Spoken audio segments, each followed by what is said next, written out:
ये पीडीएफ मैंने शेयर किया है क्या?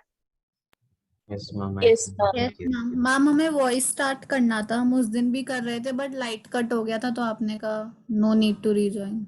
अच्छा अच्छा, ओके ठीक है। तो पैसे वॉइस शुरू करना है हमें। टेंस तीनों कर लिए, प्रेजेंट पास्ट मोडाल्स भी कर लिए सारे। मोडाल्स यस के बाद मैम, पैसिव। यहाँ से करना है। ठीक है, देखो पैसिव के बाद क्या है। पैसिव के बाद ऑलमोस्ट सब कुछ ही होगा इसमें।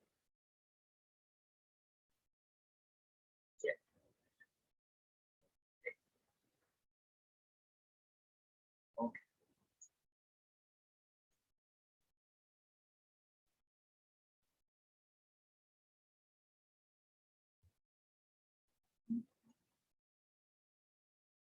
टेबल ही पढ़ लेते हैं। एक्टिव पैसिव वॉइस आपने पहले पढ़ा ही होगा, पढ़ा है? ठीक है। क्या होता है active passive voice? Passive voice का क्या मतलब है? पढ़ा है तो बता भी दो। हम जिसमें ऑब्जेक्ट डूअर बन जाता है।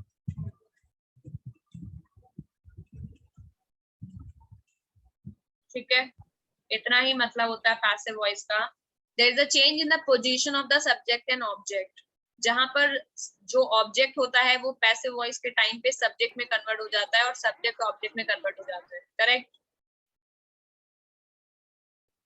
जैसे आई टुक अ पेंसिल, तो पेंसिल में पेंसिल ऑब्जेक्ट है, आई सब्जेक्ट है। पैसिव वॉइस बनाएंगे तो पेंसिल को क्या बनाना पड़ेगा? सब्जेक्ट बनाना पड़ेगा। तो पेंसिल वॉज टेकन बाय मी, यही होगा कि नहीं होगा? ठीक है। यस तो मैम। पहली चीज तो ये होता है कि पैसिव वॉइस का मतलब ये होता है, देखो जब भी हम कोई सेंटेंस बोलते हैं तो फोकस पे बोलते हैं, इसको ऐसे इमेजिन करने का नहीं। इमेजिन ये रियलिटी है। जैसे अगर मैं बोलूं मैंने एप्पल खाया, तो फोकस मेरे ऊपर ज्यादा है या एप्पल के ऊपर ज्यादा है? आपके ऊपर। मेरे आप ऊपर। मैंने एप्पल खाया, that would be real Hindi line.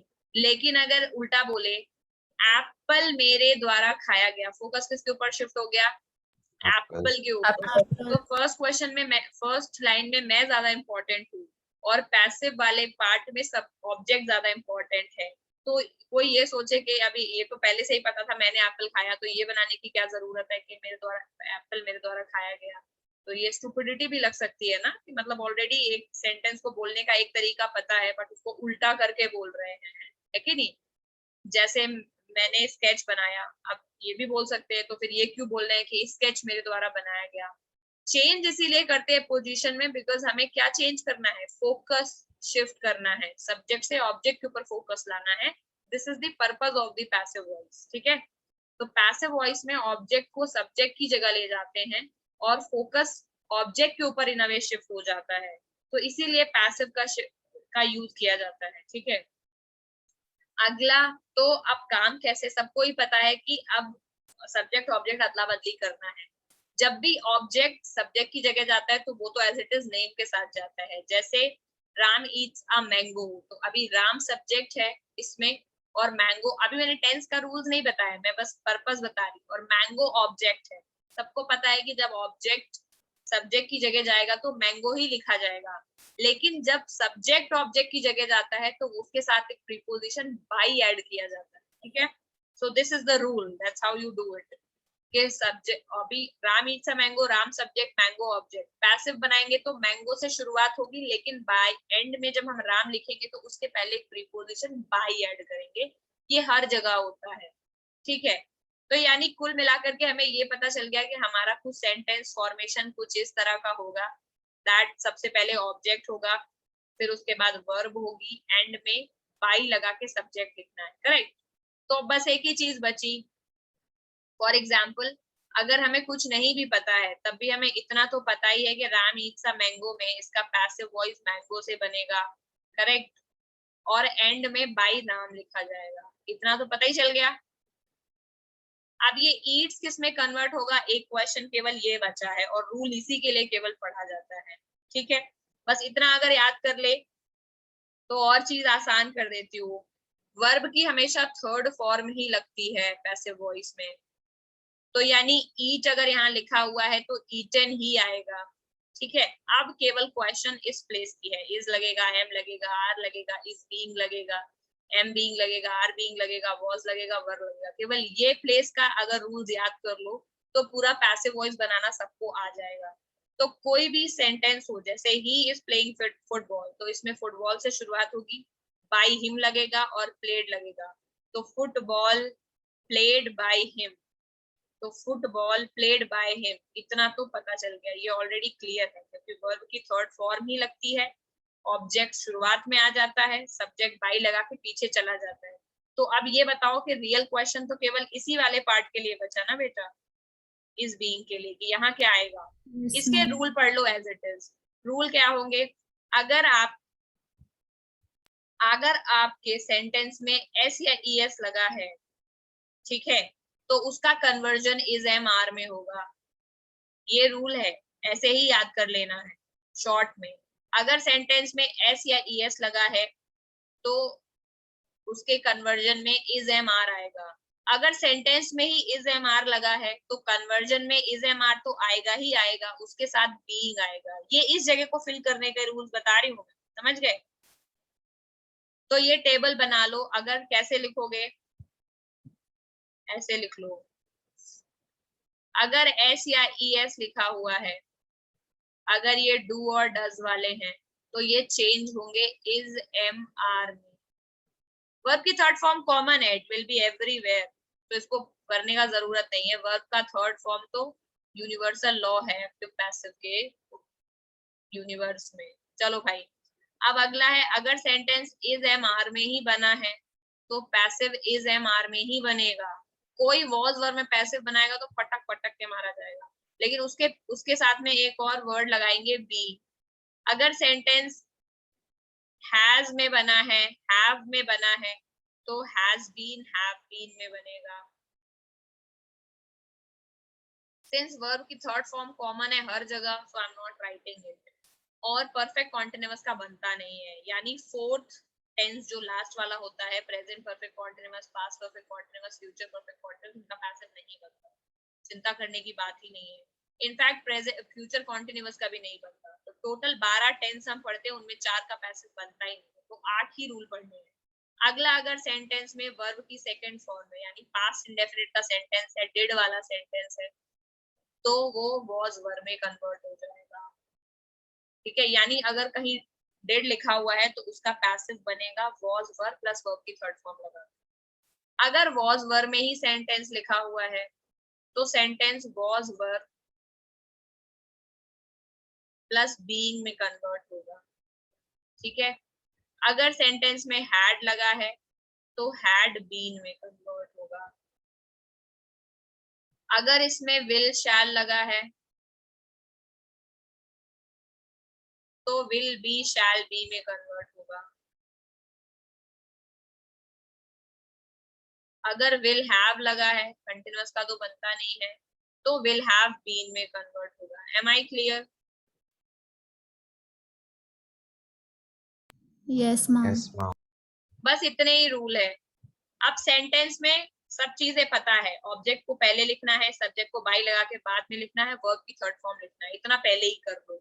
और फिर ये चेक कर लो कहाँ क्या लिखा है। अगर सेंटेंस में ओरिजिनली इज था तो जो खाली जगह मैंने बताई है सेकंड प्लेस वाली, वहां पर ये लगा दो। अगर हैज लगा है तो ये लगा दो, वर्ब की सेकंड फॉर्म लगी है तो ये लगा दो। ये वॉज वर्ब प्लूरल के हिसाब से देखिए, ऑब्जेक्ट प्लूरल है या सिंगुलर, उसके हिसाब से वॉज लगाओगे या वर्ब लगाओगे। समझ गए फंडा? मैम, हम्म, ये सब तो पता है, वो जो इम्पेरेटिव सेंटेंसेस होते हैं ना, वो वाला बता दो। बताती हूँ। हो गया? जिनको पहले से पता है वेरी गुड, जो नए लोग हैं वो समझ पा रहे क्या हो रहा है? Yes, ma'am. ठीक Yes, है, ma'am. लिख लिया? Yes, ma'am. ठीक है, फॉर एग्जाम्पल अगर यहाँ पर लिखा है, मैम अभी नहीं लिखा। ओहो,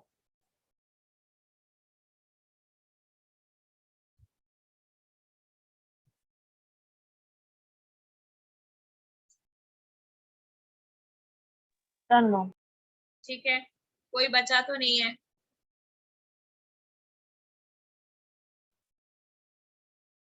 नो मैम। Please continue. ठीक है,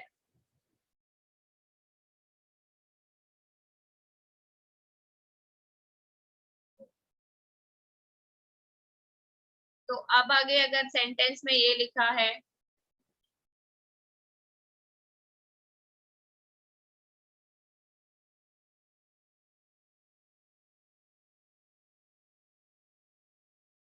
Rama did not paint home, तो देखो ये क्या है, शुरुआत होम से हो जाएगी, एंड में बाय रमा लग जाएगा, पेंट की थर्ड फॉर्म पेंटेड होती है तो ये लग जाएगा। इतना क्लियर है। डिड में क्या किस में बनता है, डिड वाला वॉज वर में, होम सिंगुलर है वॉज लगा दो, बन गया। समझ आ गया कैसे लिखना है? Good evening. Yes ma'am. ठीक है, ये बस, अगर यहाँ पर रमा की जगह वाई लगा होता, अभी इस लोग बोलेंगे नॉर्मल में तो ठीक है, अभी हम इंटेरोगेटिव में क्या करेंगे, अगर इंटेरोगेटिव लिखा होता why did Rama not paint home, तो ये तो और भी सिंपल है। इंटेरोगेटिव में वाई जहां लगा है उसको वहीं लगा रहने दो, कुछ करना ही नहीं है, बाकी को कन्वर्ट कर दो, कुछ नहीं है। अगर जैसे ये बनाते वैसे स्वैप कर दो, तो जिस लोकेशन पे जो लगा था उसको उसी लोकेशन पे बनाओगे ना। तो डिड लगा है तो डिड की जगह वॉज, रमा की जगह होम आना है, home not painted bye Rama. समझ के कैसे बनना है? तुमको लोकेशन एकदम सेम रखना है, ऑब्जेक्ट की जगह बाई लगा के सब्जेक्ट ये इसी लोकेशन पे लगता है, रमा की जगह सब्जेक्ट इसी लोकेशन पे लगता है, जहां डिड लगा है वहां वॉज लगेगा। तो इंटेरोगेटिव में भी सेम चीज होगी, वाई वाई की लोकेशन पे लगेगा, जहां डिड लगा है वहां पे चेंज होके वॉज आया है, जहां रमा है वहां होम आया है, जहां पेंट है वहां पेंटेड आया है, और जहां पे होम था वहां बाई रमा आया है। समझ रहे हो क्या हो रहा है? लोकेशन चेंज नहीं होती है, तो इंटेरोगेटिव बनाना भी बहुत आसान है, बना लोगे? अरे समझ पा रहे हो? Yes ma'am. ठीक है, for example was Ketan dragging car, जहां पे कार है वहां बाई केतन, जहां पे ड्रैगिंग है वहां ड्रैग्ड। वॉज किस में बनता है, वॉज में ही बनता है, कार केतन की जगह और एंड में बी। किसको समझ आया?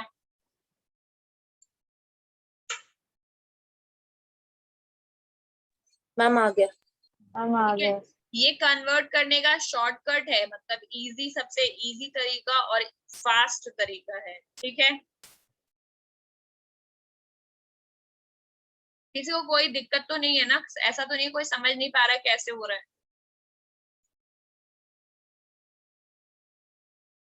नॉर्मल वे में भी बना सकते हो, was Ketan driving the car, तो शुरुआत किससे होनी चाहिए, इंटेरोगेटिव है तो वॉज से होनी चाहिए। ये सेंटेंस कौन सा है, दो है ना इसमें, वॉज और बीइंग दो वर्ड है तो ऑब्वियसली सब्जेक्ट उनके बीच में ही आएगा, कॉम्पोजिट वर्ब में सब्जेक्ट ऑब्जेक्ट बीच में ही आता है। तो वैसे उस रूल से भी बना सकते हो जिस रूल में टेंस पढ़ा है तुम लोगों ने, लेकिन नॉर्मल भी बना सकते हो। कॉम्पोजिट अगर हैड बीन होता तो हैड फिर कार फिर बीन आता। अरे समझ पा रहे हो, सब पढ़ाया हुआ है, एक साथ नहीं लगता है ना वी हैड बीन कार, तो वही चीज वॉज और बीइंग में भी हो रहा है। किसी को कोई डाउट है तो अभी पूछ लो, बोलो मैम मुझे नहीं आया। एरर करेक्शन में हेल्प करेगा ये। ठीक है, तो बस इतना ही याद रखना है कि एक्टिव पैसिव वॉइस में वर्ब की थर्ड फॉर्म ही आती है, कौन सा किस टेंस में चेंज होता है उसको देख के ही पता लगा लोगे कहाँ पे एरर है। ठीक है, अब आगे चलते हैं इंपेरेटिव सेंटेंस के बारे में। ठीक है, तो एक्टिव पैसिव वैसे तो टेबल के हिसाब से ही चेंज होते हैं, लेकिन पहले देख लेते हैं इसमें ऑलरेडी पीडीएफ में है क्या इंपेरेटिव। तो इसमें देख लो हर जगह पर sentence, Ram eats mango, a mango is eaten by Ram, he is playing football, football is being played by him. Clear है कैसे बन रहे हैं? She has stolen my purse, तो my purse has been stolen by her, है कि नहीं? ऐसे ही तो बनेगा हर जगह subject. I broke this toy was broken by me। ठीक है, तो ये एग्जाम्पल्स एक बारी करोगे, जो रूल लिखे हुए हैं उसके हिसाब से ही सारे चेंज होंगे। अभी इंटेरोगेटिव का भी इन्होंने क्या है, डू यू लाइक हिम, ठीक है, तो डू वाले बनते हैं इज में, तो डू की जगह आ जाएगा इज। हिम से शुरुआत होना है, तो जब हिम सब्जेक्ट में जाएगा तो ही हो जाएगा, is he. Like third form है, लाइक। और यू में जाएगा तो यू जब ऑब्जेक्ट में जाएगा तो बाई के साथ ऐड हो जाएगा। अरे समझ गए बनाना? ऐसे ही प्रैक्टिस करो इनको बनाने का। जर्मन इज नॉट स्पोकन, क्या, they do not speak German, फिर जर्मन से शुरुआत करो, डू वाले इज एम आर में बनते हैं। German not speak spoken by them, इतना तो फिक्स है कि सब्जेक्ट को ऑब्जेक्ट की जगह बाई लगा के लिखना है। अब इज, तो डू वाले इज में कन्वर्ट होते हैं, तो डू की जगह इज लगा दिया। समझ रहे हो? यही बता रही हूँ तब से। इसी तरह से प्रैक्टिस करो तो बहुत इजी हो जाएगा पकड़ना कि दिक्कत कहाँ है, ऐसे वरना सोचते रहोगे। फिर आई थिंक ये सारे ही हो गए यहाँ पर। अब इंटेरोगेटिव चाहो तो एक बार और देखो। Were the girls eating chocolates, सबको पता है वर वाले वर में ही कन्वर्ट होते हैं, तो वर की जगह वर ही आएगा। गर्ल्स जाएंगी सब्जेक्ट की जगह, तो गर्ल्स बाय गर्ल्स यहाँ लग गया। चॉकलेट्स आएगा यहाँ पर, तो चॉकलेट्स इधर आ गया।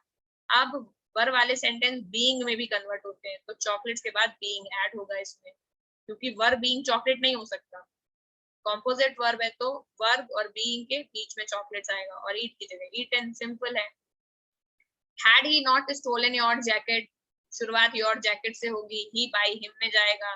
स्टिल स्टोलन स्टोलन में ही रहेगा, थर्ड फॉर्म ऑलरेडी है। Your jacket stolen by him common है।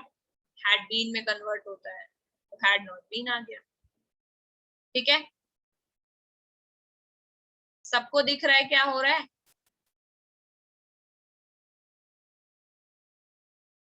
लोग जवाब ही नहीं दोगे तो कैसे पता चलेगा? Yes, ma'am. Yes, ma'am. ठीक है, थोड़े से इन्होंने दिए हुए हैं, कर लेते हैं। क्या होता है कि ये है रूल इम्परेटिव के लिए, बाकी कॉमन एकदम सेम है। शट द डोर, इसमें ऑब्जेक्ट क्या है? डोर। शुरुआत कहाँ से होगी? डोर। वर्ब की थर्ड फॉर्म शट, और स्टार्टिंग में लेट, ये हर जगह से ही होगा।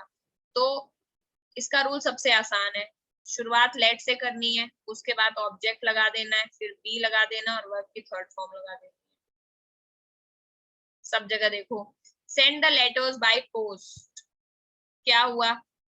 इसमें लेटर्स हैं ऑब्जेक्ट, तो let the letters be, send की थर्ड फॉर्म सेंड, और बाय पोस्ट तो एक्सटेंशन है, प्रीपोजिशन लगा के एक्स्ट्रा चीज है वो एंड में ऐड कर दी। समझ आ रहा है? Yes ma'am.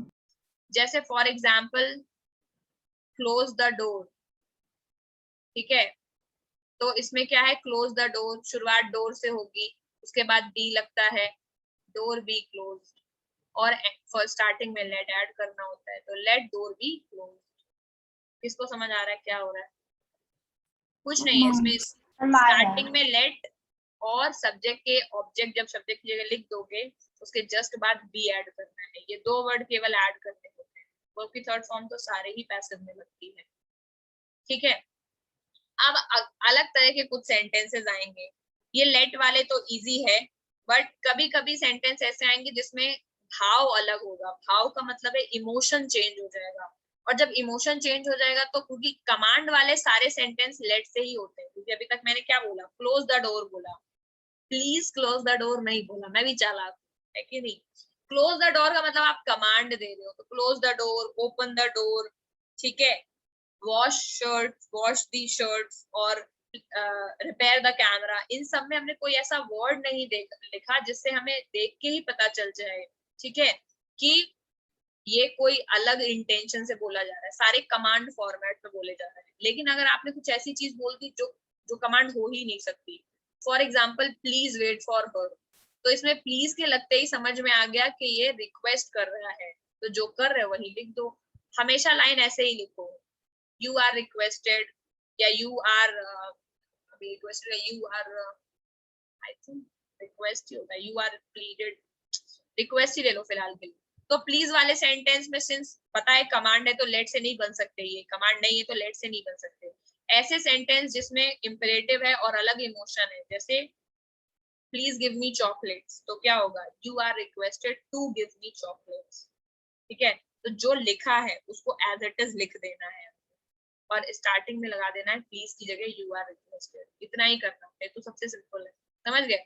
For example please call her, तो क्या हो जाएगा, यू आर रिक्वेस्टेड टू के साथ कॉल हर। ठीक है, please give me umbrella, you are requested to give me umbrella, please की जगह यू आर रिक्वेस्टेड आ जाता है। अभी कोई और सेंटेंस है ऑल्दो इस तरह कभी आएंगे नहीं, जैसे वर्क हार्ड, अब उसको देख के ही पता चल रहा है कि एडवाइस दे रहा है, तो जहां एडवाइस है वहां रिक्वेस्टेड एडवाइस लगा दो, यू आर रिक्वाइज्ड एडवाइज्ड फिर टू ऐड करके वर्क हार्ड। समझ रहे हो क्या हो रहा है? Yes, ma'am. जैसे अगर बोला जाएगा ओबे योर पेरेंट्स, ठीक है, कुछ हो ही नहीं सकता इसमें, ये एक तरह का सुझाव है, तो क्या होगा, you are advised to obey your parents, as it is add कर दिया टू, और उसके बाद पूरा सेंटेंस यहाँ चिपका दो। तो ये वाला वर्ड चेंज होगा, you are advised, you are threatened, you are requested, बड़े लेवल पे और भी बड़े वर्ड्स आते हैं, बट तुम्हारे लिए एडवाइस रिक्वेस्टेड इससे ऊपर नहीं जाएगा। तो प्लीज वाले सेंटेंस में यू आर रिक्वेस्टेड होता है और इस तरह के सजेशन वाले सेंटेंस में यू आर एडवाइज्ड होता है। ठीक है, मोडाल वाले सारे सेंटेंस बी के साथ बनते हैं।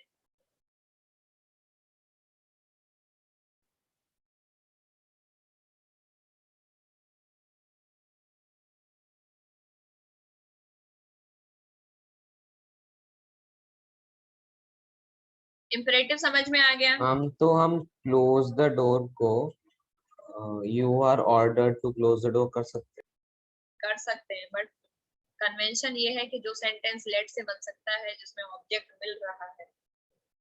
अब ऐसे तो ये भी कर सकते हो, your parents should be obeyed, क्या गड़बड़ है, बाय यू मत लगाओ अगर, लेकिन सॉरी, हाँ जो तुम बोल रहे हो वो सही है, मैं ये बोल रही हूँ, लेकिन जो सेंटेंस आप लेट से बना सकते हो उसको बनाना चाहिए। कमांड वाले सेंटेंस जनरली लेट से ही बनाएगा, तुम गलत नहीं बोल रहे हो, बोला ना यू आर ऑर्डर, सही है, क्लोज द डोर है, you are order to close the door, सही है। ठीक है, समझ में आ गया? तो यही तीन तरह का आएगा, या तो you are advise, you are requested, और सिंपल लेट वाले कर लोगे। Yes, ma'am. Yes ma'am. Yes ma'am. अब मोडाल्स की बात करते हैं। फॉर एग्जाम्पल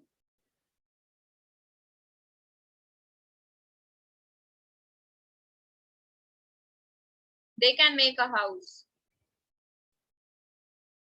क्या लगता है मोडाल मैनुअल बी के साथ बनता है? कुछ नहीं है, सिंपल ही है एन का कोड हो जाएगा ना भाई, बी लगाना है, 10 बार बोला। A house can be made by them, they subject है तो कहाँ जाएगा, बाय देम, हाउस ऑब्जेक्ट है, शुरुआत हाउस से होगी, थर्ड फॉर्म लगना ही है, made, can be, should be, would be, will be. समझ गए? मोडाल वाले बी के साथ बनते हैं, माइट बी, मस्ट बी। जैसे you must do this must be done by you. अरे समझ पा रहे हो? Yes, ma'am. Yes ma'am. कुछ नहीं, बस ये देखो, बेसिक जो फंडामेंटल रूल है वो सेम है, सब्जेक्ट ऑब्जेक्ट, ऑब्जेक्ट सब्जेक्ट की जगह जाना है। बस इंपरेटिव में हम सब्जेक्ट ऑब्जेक्ट ढूंढ नहीं पाते, इसलिए हम जुगाड़ करके इधर उधर से बनाते हैं पैसिव। जहां मिल रहा है वहां कुछ नहीं है, वहां बस ये देखना है कि जो मेन वर्ब है, मोडाल प्राइमरी सेकेंडरी जो भी ऑक्सिलरी लगी हुई है, मोडाल ऑक्सिलरी है, नॉर्मल लगी हुई है, तो उसको देख के वो किसमें चेंज होती है। तो मोडाल सारी बी के साथ ही ऑलमोस्ट बनती है, तो कैन बी शुरू हो जाएगा। समझ गए? बाकी सारा रूल एकदम टेंस के जैसा ही है, सब्जेक्ट ऑब्जेक्ट की जगह जाना है, ऑब्जेक्ट सब्जेक्ट की जगह आना है, वर्ब की थर्ड फॉर्म लगनी है। इजी है। Yes, ma'am. ठीक है, अब एक क्वेश्चन है मुझे नेट पे मिला है, रिपेयर योर कैमरा, क्या होगा इसका? You are requested to repair your camera. हाँ, You should. Should, Your advice. Very, Let your camera be repaired. Correct, बोल रही हूँ मैं। Clean your room, Let your room be Let your clean. room be clean. Please help the poor, You are requested to help the poor. Don't send the parcel, You are requested not to send Let the the parcel. parcel not be sent by. Correct, let the parcel not be send. अरे जब late से affirmative बना ma'am सकते late वाला समझ नहीं आया। जो लेट में कुछ करना ही नहीं है, जिसमें प्लीज, देखो शॉर्टकट ये है तुम्हारे लेवल पे, जब प्लीज लगा होगा तभी यू आर रिक्वेस्टेड लगाओ, दैट आई रिक्वेस्ट यू। जब तक वो ना लगा हो तो एक्स्ट्रा कल ना लगाओ, वरना उसमें गड़बड़ हो जाएगा। अगर उसमें कोई जनरल सजेशन है जैसे ओबे और पेरेंट्स, हेल्प द पुअर, इस तरह की कोई चीजें लिखी हुई है, तब तुम वहां पर यू आर सजेस्टेड लगा सकते हो, समझ गए? या यू आर एडवाइज्ड लगा सकते हो, जहाँ पे नॉर्मल एडवाइस ही दी जा रही है, दैट ओबे your parents, wake up on time, ठीक है? हेल्प द पुअर, अगर हेल्प द पुअर है तो एडवाइस लगा दो, अगर प्लीज हेल्प द पुअर है तो यू आर रिक्वेस्टेड लगा दो, समझ गए? उसके अलावा जितने भी कमांड वाले सेंटेंस है सबको लेट से बनाना है। तो अब फिर से लिखो, अगर मैं बोल रही हूँ डोंट ओपन पार्सल, तो क्या ये यू आर रिक्वेस्टेड से बनना चाहिए? No, Let your ma'am. parcel not be No. You are opened. Advice से भी नहीं बन सकता है कि नहीं? कोई एडवाइस वाली बात तो है नहीं, सिंपल कोई काम करने के लिए बोला है, तो ये लेट से बनाना है। लेट द पार्सल या let your parcel not be open, समझ गए? Yes ma'am. तो लेट के बाद जो ऑब्जेक्ट की जगह था उसको सब्जेक्ट की जगह लिख दिया, फिर नॉट को वहां और बी लगा के और वर्ब की थर्ड फॉर्म, समझ रहे हो? ठीक है, तो लेट वाले सेंटेंसेस मैक्सिमम लेट वाले ही आएंगे, तो लेट याद रखो। ये मत करना जो अभी मैंने प्रत्युष ऑल्दो बोल दिया है, that you are ordered not to open the parcel, correct है। अगर कभी एमसीक्यू में दे ही दे तो करेक्ट होगा, वरना जब तक लेट से बनाना है लेट से ही बनाओ, because this is the convention that you follow, ठीक है? इंग्लिश में कुछ ऐसा नहीं होता है कि नहीं गलत कर, मतलब अगर लॉजिकली कोई चीज सही है तो वो सही ही हो जाएगी, उसमें लैंग्वेज तो बोला जाता है वैसे ही, ठीक है? हो गया भाई, यहाँ तक तो पहुंच गया जैसे तैसे। एक्टिव पैसिव क्लियर है, किसी को डाउट तो नहीं है? ठीक है, No, ma'am. ठीक है, फिर करो प्रैक्टिस, जितने भी लिखे हुए सारे पढ़े जाएं, work hard.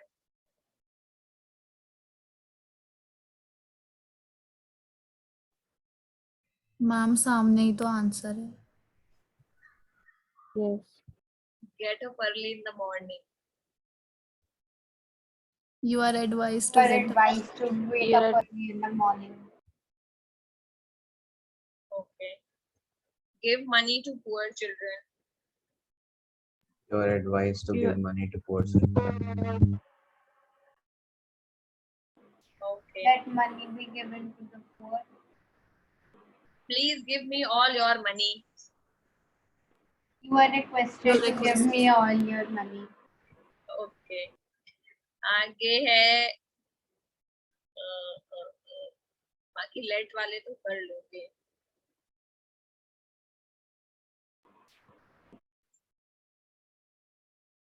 Beat that brat kid. Alliteration ज्यादा लग रहा है। हाँ, beat that brat kid. Let that brat kid be beaten. beaten. Very good. चलो भाई, अगला ठीक है, I think that will be sufficient. Why did you not call me?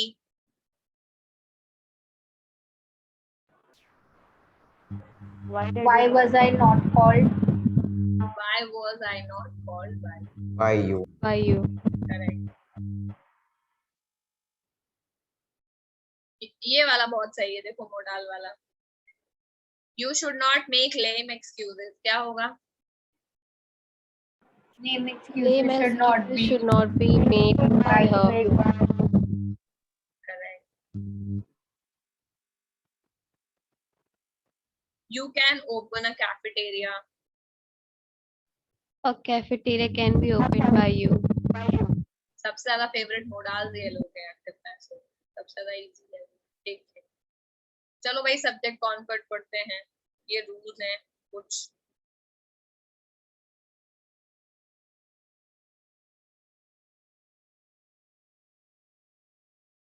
अगर दो सब्जेक्ट हैं जिनको एज वेल एज से, विद से या इन एडिशन टू से जोड़ा जा रहा है, तो पहले सब्जेक्ट में जो वर्ब लगनी चाहिए वही लगेगी। समझ गए?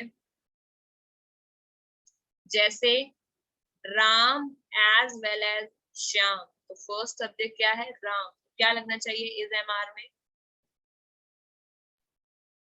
Is. तो पहले सब्जेक्ट के हिसाब से लगेगा। ठीक है, राम विद श्याम, तो क्या लगेगा? राम फर्स्ट सब्जेक्ट है तो वर्ब किसके हिसाब से लगेगी? राम। राम के हिसाब। समझ गए? पहला रूल तो बहुत सिंपल है। अगर सब्जेक्ट नाउन, मतलब दो Ma'am, नाउन, हाँ, आप फर्स्ट वाले पॉइंट का एक एग्जांपल दे दीजिए। Ram as well as Shyam likes cake. ठीक है, सो हमने यहाँ पे राम के अकॉर्डिंग लाइक्स लगाया है, इसलिए सिंगुलर। Okay ma'am. ठीक है, अगर एज वेल एज की जगह एंड हो जाए तो ये प्लूरल बन जाएगा। जैसे Ram and Shyam like cake. किसको समझ आ गया?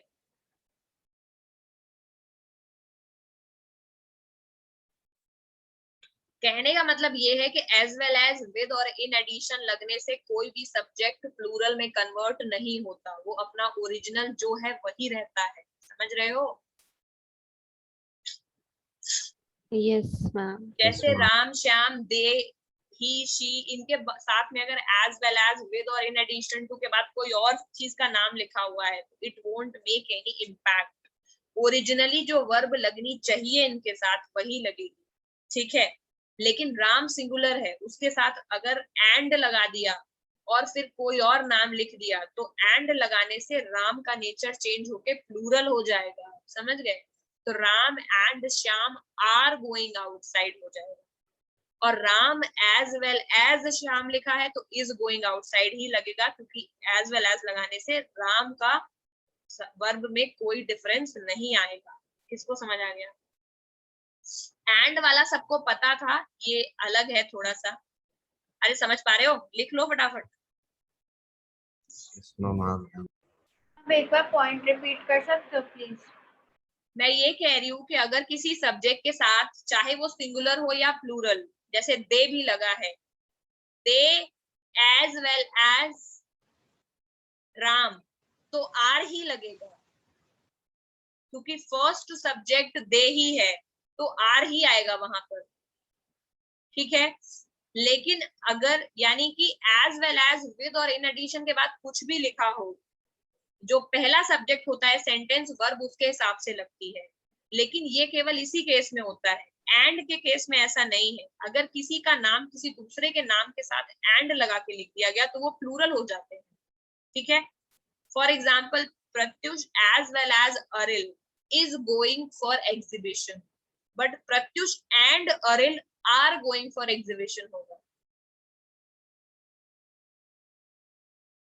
आप क्लियर है?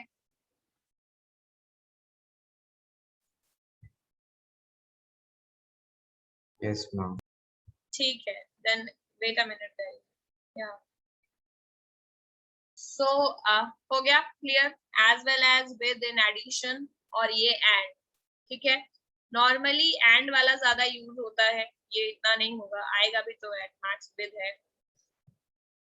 तो क्या होगा? Ram with Shyam is going outside, Ram and Shyam are going outside. Example से लिखो, it will be much more clear.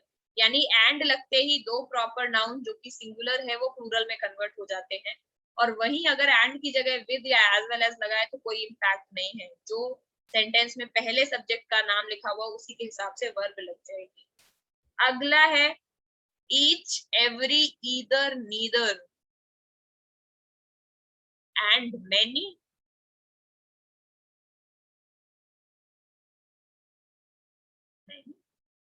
चलो मैनी को भी देखते हैं। सबसे पहले ईच की बात कर लेते हैं। ईच के साथ सिंगुलर लगता है, कोई डाउट है? क्योंकि ईच का मतलब ही हर एक होता है, ठीक है। जैसे each of you is coming with me होगा और आर कमिंग विद मी होगा। is coming with me होगा।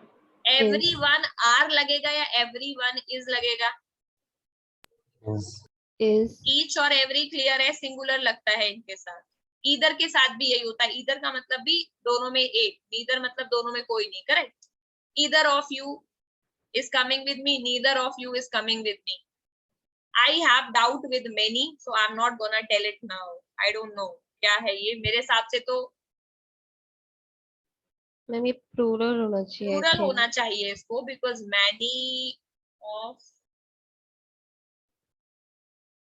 many of them are coming. left school. many of them, correct. So Many of just them are take coming. it out, many is not in it because ऐसा कभी मैंने पढ़ा नहीं है, कहीं ना सुना है। ईच, एवरी, ईदर और नीदर फिलहाल के लिए ये सिंगुलर के साथ यूज होते, हो सकता है मिसप्रिंट हो। मैनी तो मेरे हिसाब से अभी तक तो प्लूरल ही है। मैनी प्लूरल, मैनी का मतलब मोर देन वन होता है, सो पॉसिबल नहीं है। अगर हम मैनी को सब्जेक्ट की जगह लिख रहे हैं तो सिंगुलर वर्ब नहीं लग सकती आगे, ठीक है। जैसे many student is giving exam होगा ही, many students are giving exam होगा, तो पॉसिबल नहीं है, तो मैनी गलत है। Fourth point, if two or more subjects are joined by either or neither, nor, not only but also, then verb agrees with the subject nearest to it.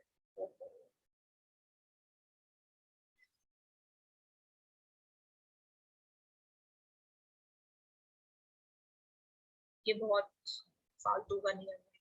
For example, either Ram और श्याम, क्या लगेगा? Is या are? Is होगा। Is, क्योंकि either अपने आप में singular verb को फॉलो करता है, ठीक है।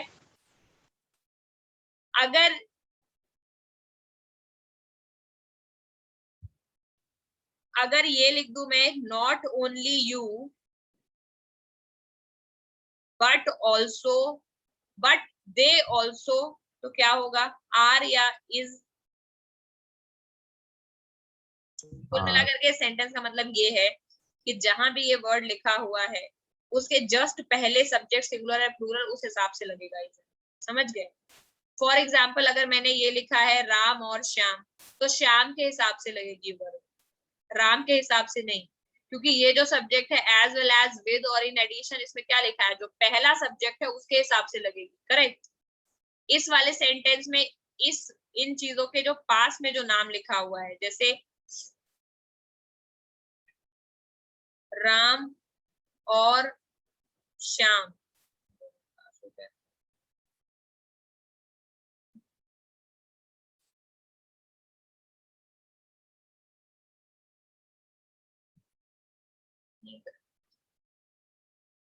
I'll have to see, मुझे कुछ ऐसा इसमें कुछ रूल का सिग्निफिकेंस भी नहीं है और मुझे इसमें समझ भी नहीं आ रहा कि क्या बोलना चाह रहा है। If two or more subjects are joined by either, कुल मिलाकर के तुम लोगों को either neither समझ में आता है। अगर either और जनरली सिंगुलर के साथ ही लगता है। अगर not only but also लिखा हुआ है तो उसमें अगर दे है तो दे के साथ में is am are लगेगा, अगर सिंपल he she लिखा हुआ तो उसके साथ में are लगेगा, ठीक है। अब either दे और लता, तो इसमें इज लगेगा क्योंकि लता के बाद में और लगा हुआ है। हटाओ इस पॉइंट को, ये बहुत कंफ्यूजिंग है, मैं जब क्लियर कर लूंगी तब बताऊंगी। अगला है न्यूज, फिजिक्स, मैथमेटिक्स। अगर ये सारे नाम हैं तो ये प्लूरल फॉर्म में होते हैं, मतलब लिखे प्लूरल में है एस लगा करके, लेकिन इनको ट्रीट हम एज अ सिंगल डिसिप्लिन करते हैं, ठीक है। न्यूज, फिजिक्स, मैथमेटिक्स, इन सब के आगे एस लगा हुआ है, यानी ये सारे प्लूरल होते हैं फॉर्म में, बट इनको ट्रीट कैसा किया जाता है? सिंगुलर। जैसे न्यूज इज कमिंग, आर होता है क्या, physics is taught by mister, तो फिजिक्स इज लगाया ना तुमने जब पैसिव बनाया, तो ये भी सिंगुलर की तरह ट्रीट होती है, समझ गए। तो फिफ्थ एकदम इजी है कि जितने भी सब्जेक्ट्स या डिसिप्लिन के नेम होते हैं बेसिकली, वो टर्म लिखने में तो प्लूरल लगते हैं, जैसे मीजल्स भी बीमारी है लेकिन ये सिंगुलर की तरह ट्रीट होती है, तो ये ट्रीट करते हैं इनको सिंगुलर की तरह, इनके साथ हमेशा इज लगेगा। When the ma'am distance, fourth ma'am मुझे कंफ्यूजिंग नहीं लगता मैम, मेरे ख्याल से तो वैलिड है बताओ मैम। भाई। जैसे either she or the rest of girls will go होगा।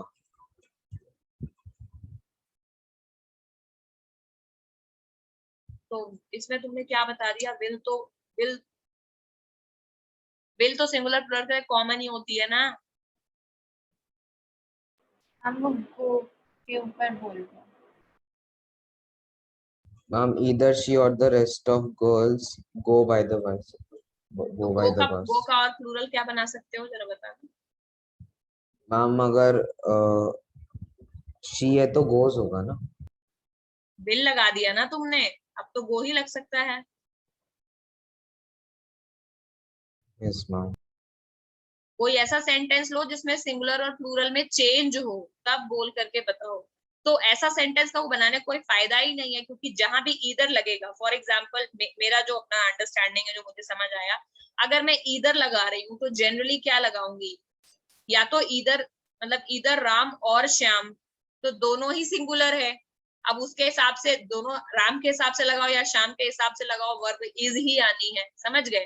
क्या बात है ये बात बोलने का कि सब्जेक्ट जिसके पास में, यानी ईदर के पास में जो सब्जेक्ट है उसके हिसाब से वर्ब लगेगी, not making any sense.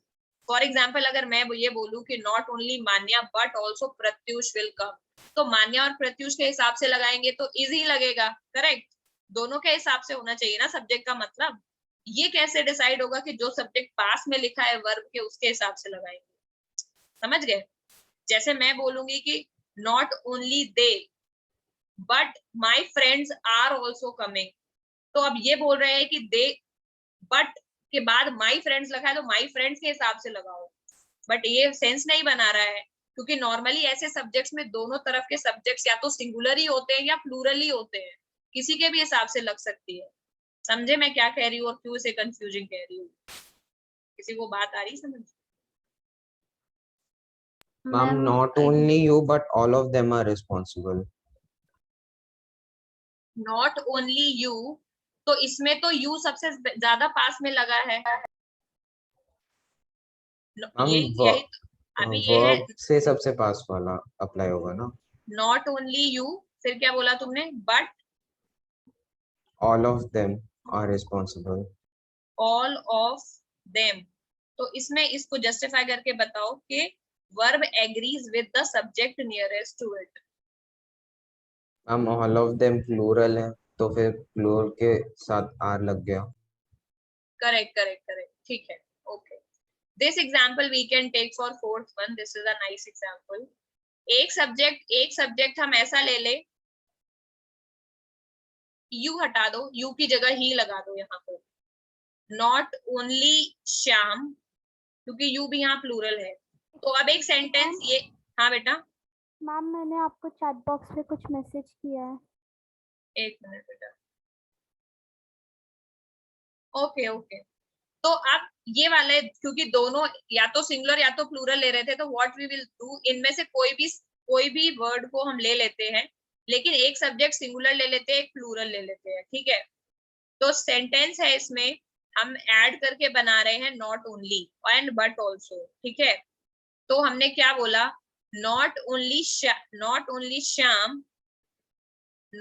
Shyam but all of them, ठीक है। तो अब इसमें नॉट ओनली का यूज हुआ है, तो नॉट ओनली श्याम फिर बट ऑल ऑफ देम, ठीक है, आर रिस्पॉन्सिबल।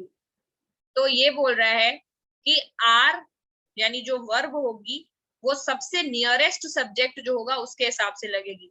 तो सबसे नियरेस्ट श्याम और ऑल ऑफ देम में आर के सबसे पास में तो ऑल ऑफ देम है, तो ऑल ऑफ देम प्लूरल है तो इसके हिसाब से आर आएगा, श्याम के हिसाब से इज नहीं आएगा, ठीक है। बट अगेन ये कोई रूल नहीं है, हमने केवल एक सेंटेंस को ऐड किया है और हम बट एक कंजंक्शन है बीच में हमने लगा दिया है, उसके आगे वाला सेंटेंस ऑल ऑफ देम के हिसाब से आर ही लगेगा ना, दैट इज माय पॉइंट। ये मैं कहीं जस्टिफाई 4 पॉइंट नहीं कर सकती कि नहीं कोई कंडीशन है, समझ रहे हो। तुमने बीच में बट लगाया है ना, इसमें अकेला नॉट ओनली लगा के कोई ऐसा सेंटेंस मुझे तो नहीं समझ में आ रहा है।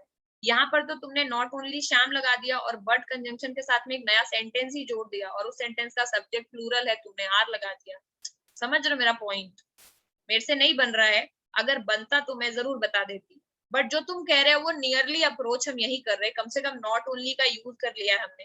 तो नॉट ओनली वर्ड के साथ क्या दो सब्जेक्ट लगाए, एक श्याम है एक ऑल ऑफ देम है। अब आर किसके हिसाब से लगेगा, जिसके पीछे जिसके आर तो ऑल ऑफ देम के हिसाब से ही लगेगा ना, क्योंकि इस वाले सेंटेंस के लिए all of them he subject है, ठीक है। Anyway it's confusing, leave it.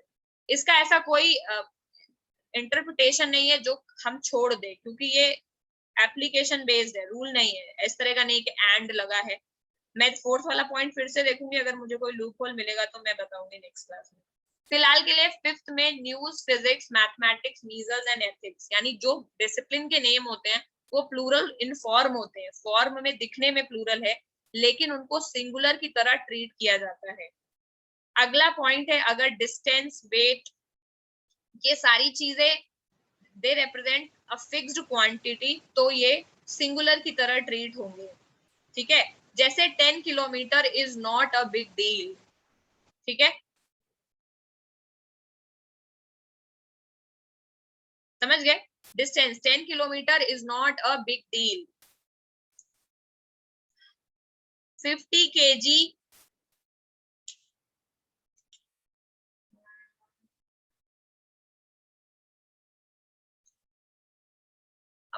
Singular के हिसाब से क्या, एक ही मुझे आ रहा समझ। वेट का क्या बन सकता है,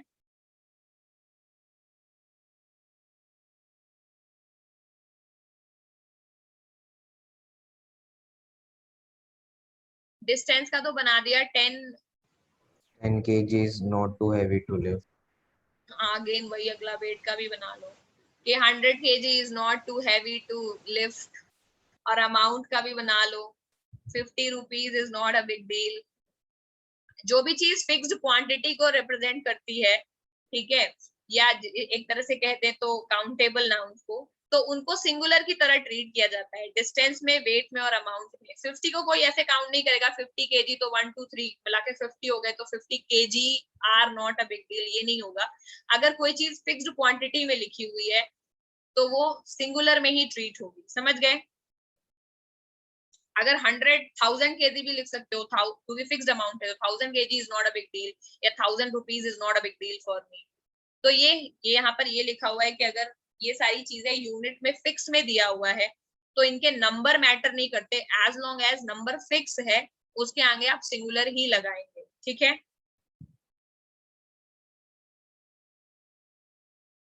केवल ये नहीं तीनों केस में होगा।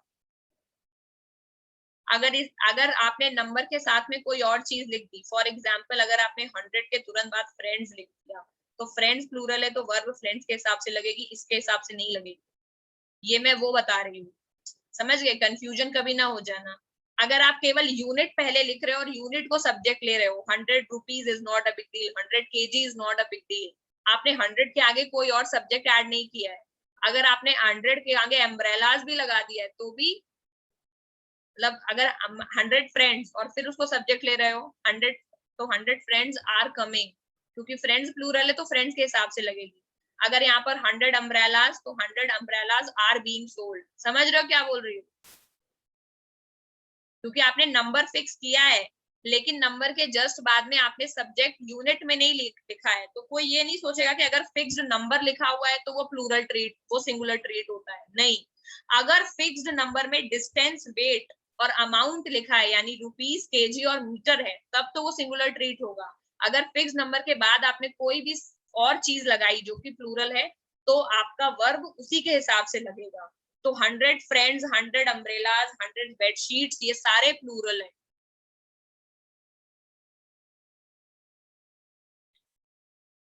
समझ गए 6 पॉइंट।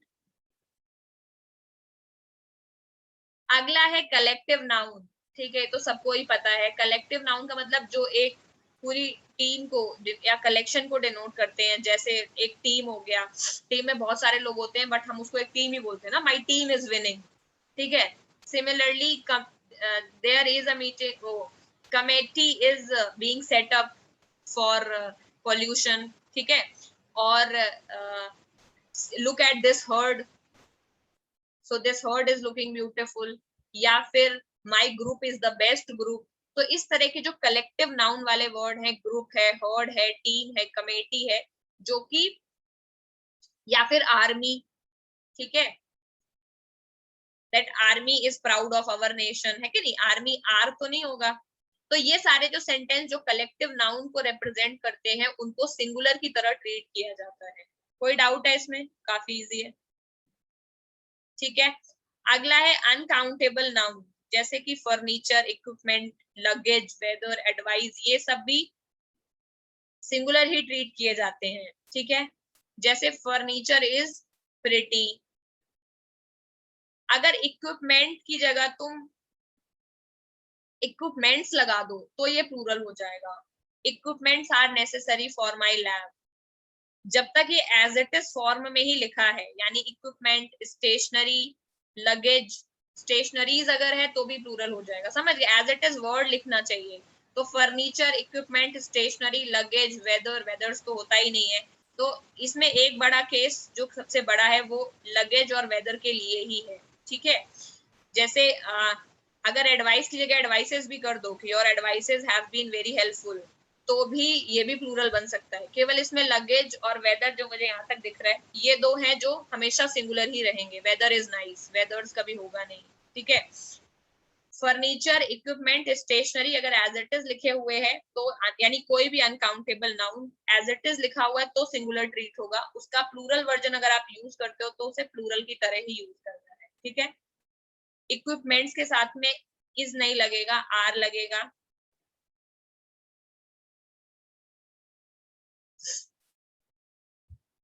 समझ गए?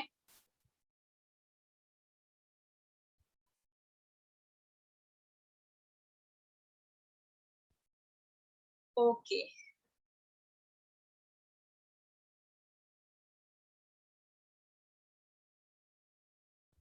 नाइन्थ पॉइंट तुम्हारे लिए इंपॉर्टेंट नहीं है, इसको काट दो, इसका यूज नहीं है।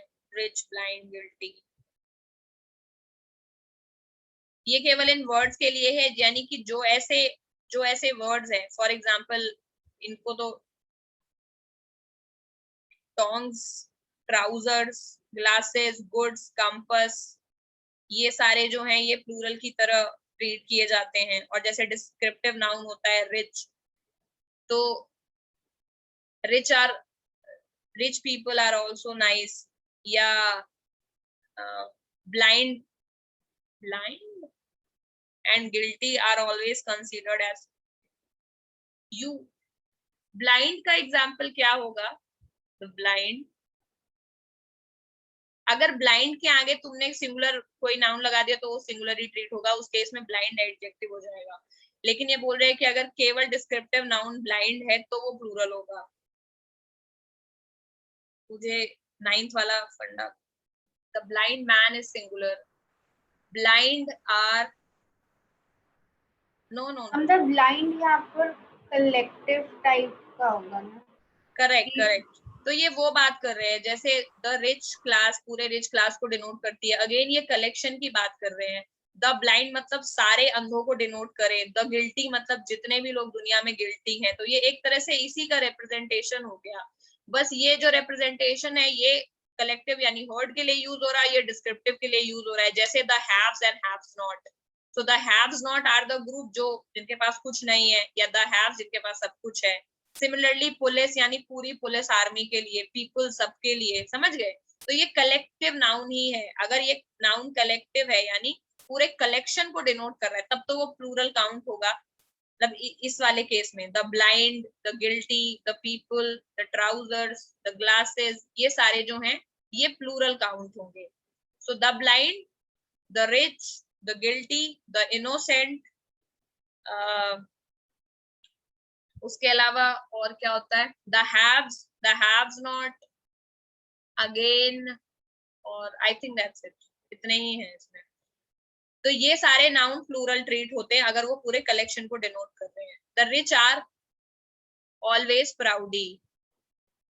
The blinds are not that disabled. The guilties are being punished. ठीक है, the guilty are being punished. तो ये देख सेंटेंस ऐसे बनाना है जैसे कि पूरे ग्रुप के बारे में लिख रहे हैं. अगेन अगर इनको ये आई थिंक द लगाया हुआ है तो इसके लिए अगला कोई एग्जांपल देने का यहाँ पर नीड नहीं है. सिंपल ये रिच, ब्लाइंड, गिल्टी एडजेक्टिव्स हैं. अगर इनके साथ में कोई नाउन लगता है तो वो अगेन सिंगुलर ही ट्रीट किया जाएगा. तो कोई ये नहीं सोचेगा कि यहाँ पे द रिच लगाए तो जहां जहां रिच वर्ड होगा वो सब प्लूरल में ट्रीट होगा. नहीं. रिच लेडी वाज नाइस, तो इसमें रिच केवल एडजेक्टिव की तरह बिहेव कर रहा है. द रिच मतलब सारे रिच लोगों की बात चल रही है. द ब्लाइंड मतलब सारे अंधों की बात चल रही है. द गिल्टी मतलब सारे गिल्टी लोगों की बात चल रही है. ठीक है. द पुअर मतलब सारे पुअर लोगों की बात चल रही है. समझ गए. So ninth is more like collections, but ये सारे कलेक्शंस प्लूरल में ट्रीट किए जाते हैं. ऊपर वाले कलेक्टिव नाउन्स की तरह वो सिंगुलर में ट्रीट नहीं किए जाते. Some nouns have both the singular and plural verb. If we use plural verb with them, we are always correct. But if we use singular verb, we may be wrong. These include family, government, audience, media, company, crew, and public. Ma'am मुझे तो ये सारे singular ही लगे. इसमें ma'am family is, government is, audience is, media is, company is. यहाँ plural क्या? Yes, ma'am. I was thinking the same.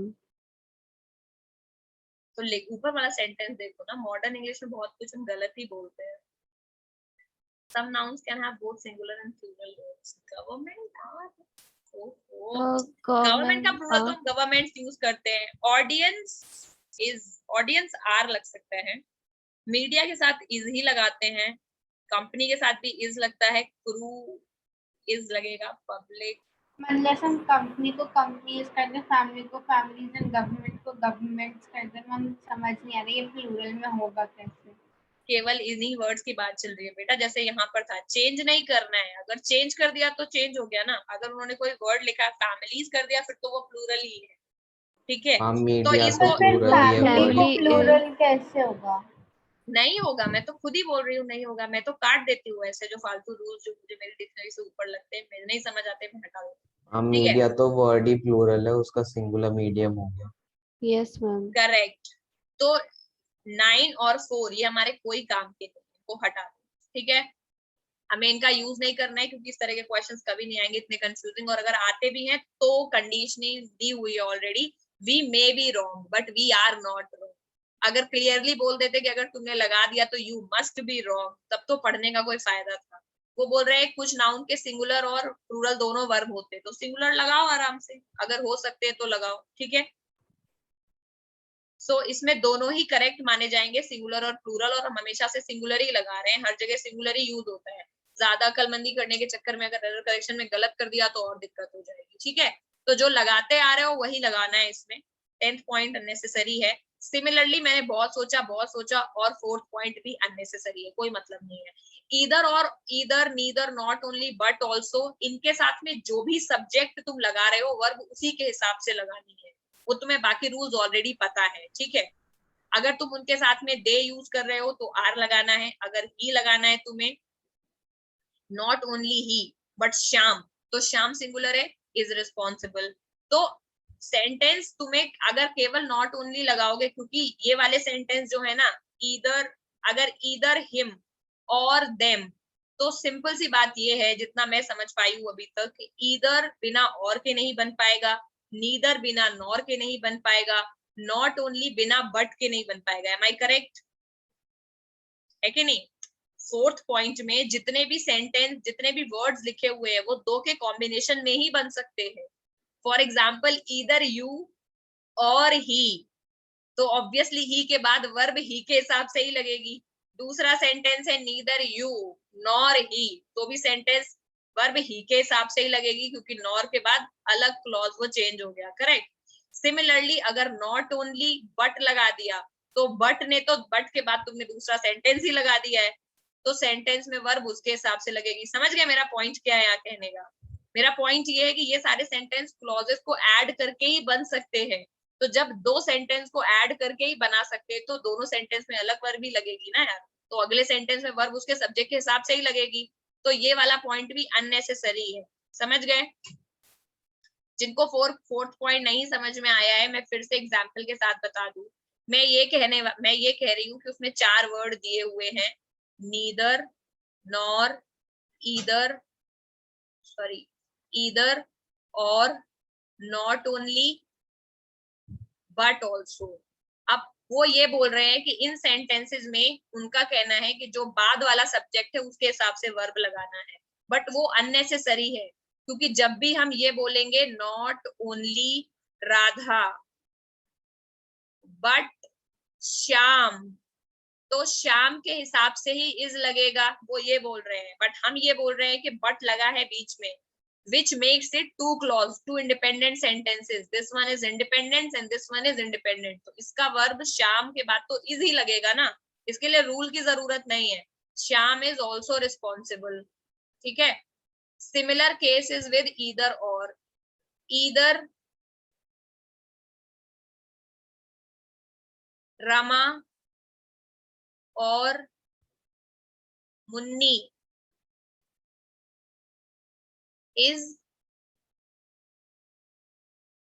eating, है कि नहीं? तो इसमें और है, और के पीछे वाला क्लॉज अलग है, बाद वाला अलग है, तो इज तो जो मुन्नी की वर्ब है वो तो मुन्नी के हिसाब से ही लगेगी ना, रमा के हिसाब से क्यों लगेगी? समझ गए सेंटेंस में क्या बोल रही हूँ?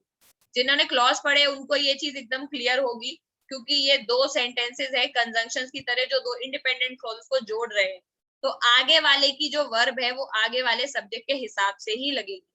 जिन्हें नहीं पता है क्लॉज उनके लिए एकदम आसान हो गया है, ईदर वाले और नॉट ओनली वाले के हिसाब से कुछ नहीं लगाना है, बट के बाद जो लिखा है उसके बाद से लगाना है और के बाद जो लिखा है उसके हिसाब से वर्ब लगानी है।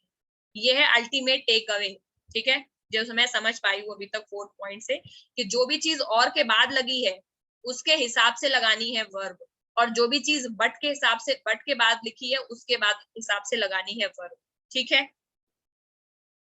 फॉर एग्जाम्पल यहाँ रमा की जगह अगर होता ईदर दे, ठीक है, और मुन्नी, तब भी वर्ब मुन्नी के हिसाब से ही लगती है कि नहीं, क्योंकि ये इंडिपेंडेंट क्लॉज है, उसका सब्जेक्ट ही मुन्नी है। समझ रहे हो? तो और जिन्हें क्लॉज नहीं पता है उनके लिए मैंने पहले ही बता दिया कि और के बाद जो लिखा है और बट के बाद जो सीधे सेम चीज नीदर में होगी, neither they nor Munni has done this. इसको समझ आया क्या बोल रही हूँ? तो मुन्नी के हिसाब से हैज लगेगा यहाँ पर, तो जो नॉर के बाद लिखा है उसके हिसाब से वर्ब लगेगी। समझ गए मतलब? Yes ma'am. तो Yes, इधर ma'am. दे है तो nor Munni have done this नहीं होगा, मुन्नी के हिसाब से हैज लगेगा। तो रटने वाली बात ये समझ लो कि इधर और neither nor not only but also में और नॉर और बट ऑल्सो के बाद जो लिखा है उसके हिसाब से वर्ब लगेगी, ठीक है। और जिन्हें क्लॉज पता है ऑलरेडी उनको पता ही है कि ये स्टूपिड रूल है, दिस इज इंडिपेंडेंट क्लॉज, सो इस रूल की यहाँ जरूरत नहीं है।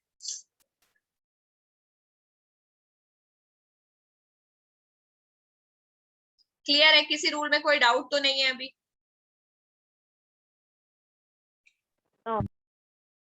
ठीक है। मैम मतलब 4th वाला थोड़ा सा वैलिड है लेकिन 10th वाला तो बिल्कुल वैलिड नहीं। 4th वाला तब भी थोड़ा वैलिड है बिकॉज वो उन्होंने रूल के फॉर्म में बनाने के लिए लिख दिया है कि जो नियरेस्ट है उसके हिसाब से लगेगा। ऑल्दो हमें उन्हें शायद ये नहीं पता कि क्लॉज मतलब बच्चे के क्लॉज ऑलरेडी नॉट लॉजिकल कि दो अलग अलग सेंटेंस को जोड़ दो और फिर कहो दूसरे सेंटेंस की जो वर्ब है वो तो उसके हिसाब से ही लगेगी, ऑब्वियसली उसी के हिसाब से ही लगेगी, ठीक है।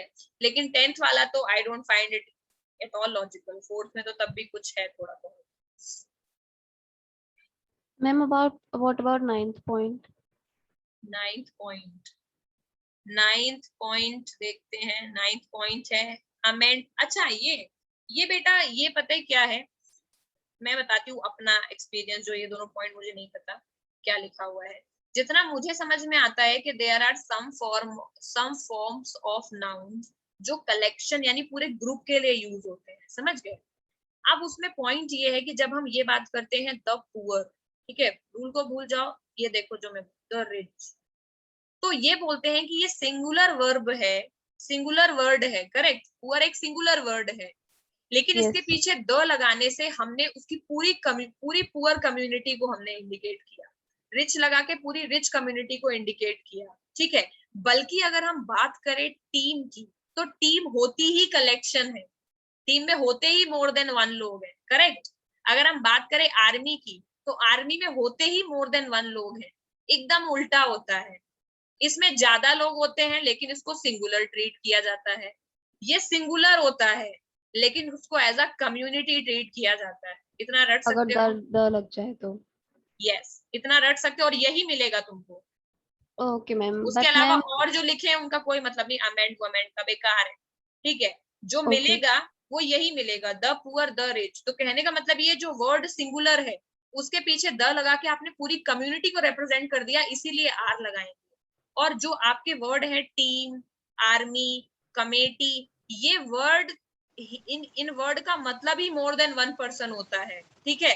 लेकिन सिंस ये वर्ड ही लेकिन ये वर्ड सिंगुलर है तो इनको इज ही ट्रीट करते हैं। तो रट लो कि जो कलेक्टिव नाउन होते हैं जिनमें मोर देन वन इंडिविजुअल्स होते हैं उनको सिंगुलर ट्रीट किया जाता है, और ये जो सिंगुलर टर्म होते हैं इनके पीछे अगर द लग जाए तो इनको प्लूरल ट्रीट किया जाता है। यही है 9th पॉइंट का, और उसके पहले 3rd पॉइंट का, आई थिंक 5th पॉइंट का मतलब समझ गए। yes ma'am. Ma'am, what about the sentence the blind is trying to cross the road? Is it no valid? इसमें the blind is definite article, यही तो प्रॉब्लम है। Oh, भाव okay, से okay. सब ब्लाइंड कुछ के बाद तो मैन या वुमेन जो भी है वो भी लगना नहीं, द चाहिए। Blind is also correct, very good example. The blind is trying to cross the road.